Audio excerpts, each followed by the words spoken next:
video.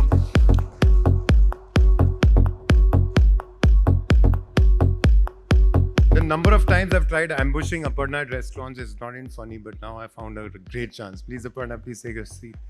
Um, there's this other person who I got a chance to work with many moons back. She was working with Leo Burnett at that point of time, and we were doing a poster shoot. And her standard line to me: "Stand straight.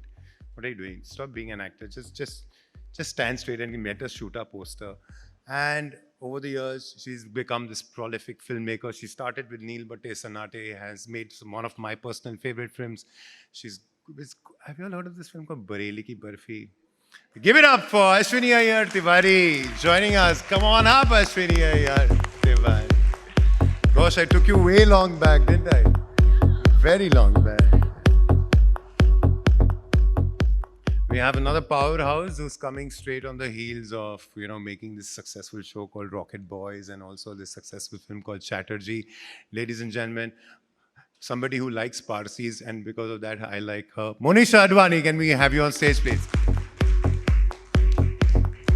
Heavy on the heels of her very much talked about important film. Ladies and gentlemen, I would like to call upon Ashima Chibar, the director of Chatterjee vs. State. Norway State.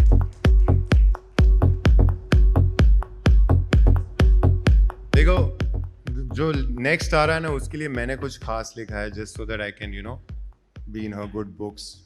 Very popular person you all will know, popularly known as Athiloka Sundari. This actress is one of the brightest and most promising stars of the Indian cinema.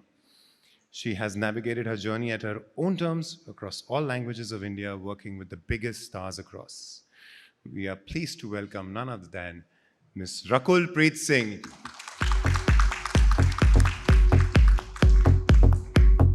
And now I'm going to call upon the man who every man in this whole conference today will be envious of, because he'll be seated amongst these fantastic ladies and having a conversation with them. I mean, what would men not give to be having that seat? But Nakkul, we are very proud that you are having that seat. Ladies and gentlemen, Nakkul Mehta, one of the best faces we have on celluloid Indian TV and one of the most well-spoken, articulate, sensitive men.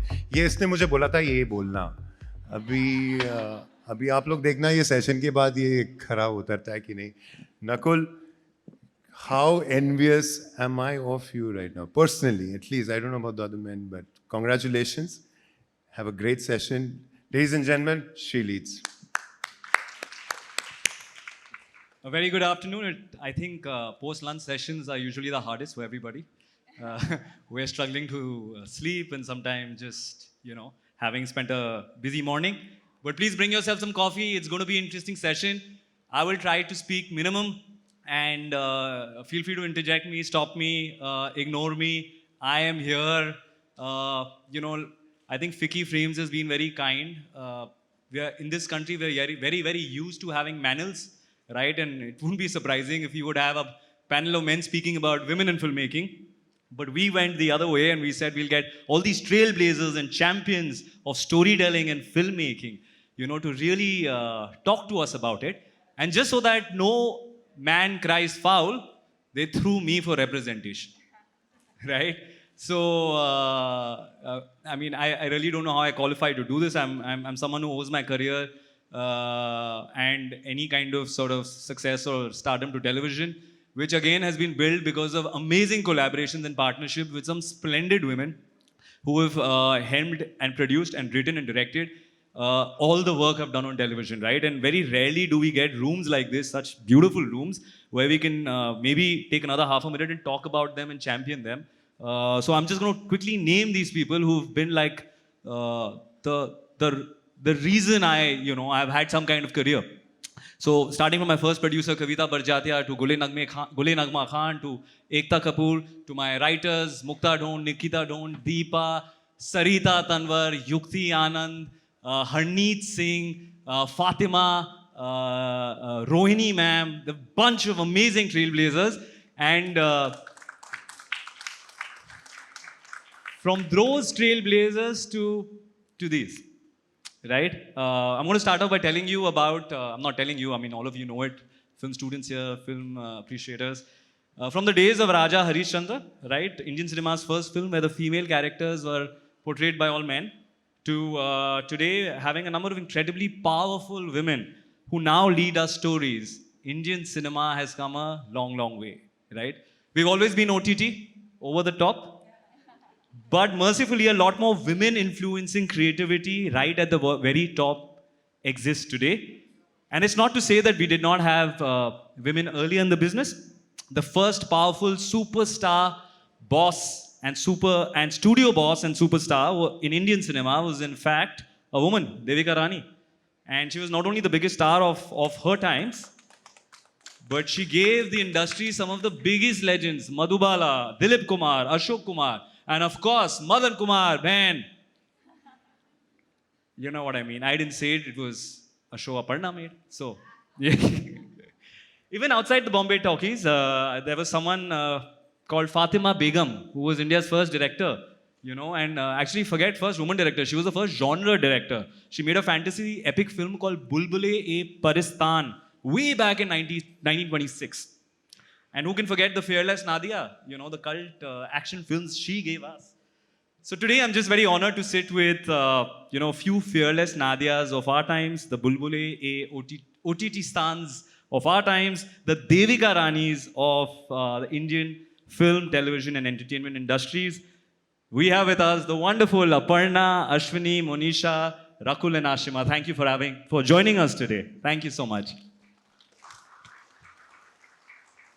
I'm going to start first with congratulating the queen of OTT, Aparna. Thank you for a wonderful show like Jubilee and the many other silver jubilees you've given us, in the last few years.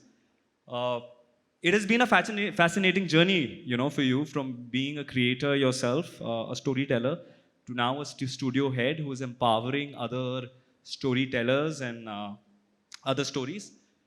Did being a woman was it ever a disadvantage for you? Frankly, in a place where it is not unknown to have women in leading positions. First of all, thank you so much. What an incredible panel, and what a good fortune to be sitting among such phenomenal women. And thank you. You're very, very kind, Nakkul. Um, how can being a woman be disadvantageous? I mean, I'm a woman, and this is my biggest advantage. It can never be a disadvantage. Um, it may be perceived as a disadvantage by many, but certainly hasn't ever been an obstacle or an impediment in my journey. If at all, it has only been a springboard for all the successes. Um, has it been easy? Certainly not. When I started out almost 20 years ago, came from Delhi to work in films. It was very tough. I wanted to direct. I wanted to tell stories, and at that time, just to get a break as an assistant director was tough. I remember that often enough, one was excluded from any outdoor skits because outdoor schedules because. How would you share a room with anybody? There are no toilets. And because you wouldn't go on outdoors, you would eventually not get a credit on the film. Some directors even asked us that, why do you want to get paid? It's a good fortune that you're getting to work on a film. It was tough. And I remember at that time, I'd resolved that if ever I'm in a position of influence, I will not let any other woman go through this. I will keep the doors open. If there are no, if there are no seats at the table, I will drag that chair for myself and another woman. And one has just been trying to do that in the last couple of years that I've been at Amazon and all the other jobs that I've done, I've tried to ensure that there is a fair and balanced representation in the stories. And sometimes it needs to be intentional. It just doesn't happen. It needs to be intentional. And therefore, we've made it a mandate to have a woman in every writer's room. We are trying to ensure that trying to get there, that there are at least 30% women in HOD positions in all of the shows and films that we do. Trying to ensure that everybody has a voice. That the characters that are written are, women characters that are written have agency. that there is a strong female gaze. Even the stories that are not led by women, women are not just wallflowers, that they have a voice. So, yeah, one has just been trying to do that. Oh, wonderful. Thank you. Thank you. Uh, at the CinemaCon recently, Sony chief Tom Rothman recently said streamers do not make stars, only global hits do. Ashwini, you as someone who has dabbled both in theatrical and the streaming business, firstly, do you agree with this? And I wanted to ask you if Bareilly Ki Barfi, which released in 2016? 18? 18. 2016 you started making it, was it? No, 2017. 17, Yeah. okay, 2018. If that was an OTT release, would it get you as much recognition as the theatrical did? And since we are already talking, I wanted to understand, post the entire OTT boom, post the pandemic, do you think that boom is responsible for the theatrical releases not doing as well? Except, of course, a few indie films we've recently seen, like a Pathan. Those are exceptions. But you being a writer, director, and now a producer, I'd like to sort of understand this from your perspective. That's a very difficult question. Good afternoon, everyone, and thank you so much for calling us here. So my journey, it's like 22 years now, working from advertising to doing ad films to now making films and now producing films. And I do feel that my journey as a storyteller has always been from the point of view that when I was in advertising, I started off as an art director.